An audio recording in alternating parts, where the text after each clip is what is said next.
गांव के कोने पर एक छोटी सी झोंपड़ी थी जहां रामू पंचर वाला अपने अतीत और सपनों को समेटे बैठा था। यह झोंपड़ी केवल छत नहीं बल्कि उसकी मेहनत, संघर्ष और उम्मीदों का प्रतीक थी। हर दिन वह सुबह की पहली किरण के साथ अपनी साइकिल पर सवार होकर उस टूटी फूटी दुकान की ओर निकलता। उसकी आंखों में एक अदम्य जज्बा था जो यह दर्शाता था कि गरीबी उसके हौसले को नहीं तोड़ सकती।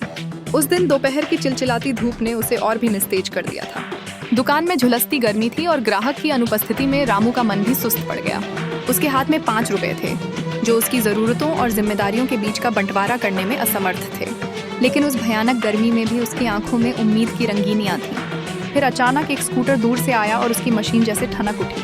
महिला और उसका बेटा उसके पास आए।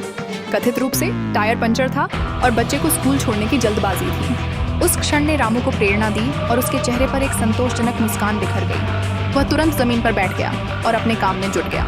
पसीने की बूंदें उसके माथे से लिपटती रहीं, लेकिन वह अपनी जिम्मेदारी को निभाने में लीन रहा। महिला ने फिर उसे पैसे दिए, लेकिन उसने कम पैसे मांगे। यह उसकी उदारता थी जो उसके दिल और मन की गहराइयों से निकली थी। घर लौटते समय उसकी झोंपड़ी में उसका परिवार उसका स्वागत करने के लिए आनंदित था। अर्थहीन परंतु मूल्यवान, वह आटा और चॉकलेट उसके लिए एक खुशहाल जीवन का प्रतीक थे। रामू ने अपनी मेहनत के फल को अपने परिवार के साथ बांटने में गर्व महसूस किया। उसका हृदय इस बात को जानता था कि मेहनत का कोई विकल्प नहीं होता।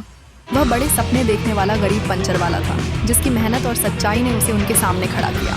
उसकी मेहनत की मिठास चाय की प्याली में घुलकर उसे सुकून देती थी और वह अपने सपनों की ओर लगातार बढ़ता रहा। उसकी कहानी उन लाखों गरीबों की कहानी है जो अपने सपनों को पाने के लिए संघर्षरत हैं, लेकिन अपने दिल की विशालता के साथ। उनका हौसला और मेहनत ही उनकी असली ताकत है।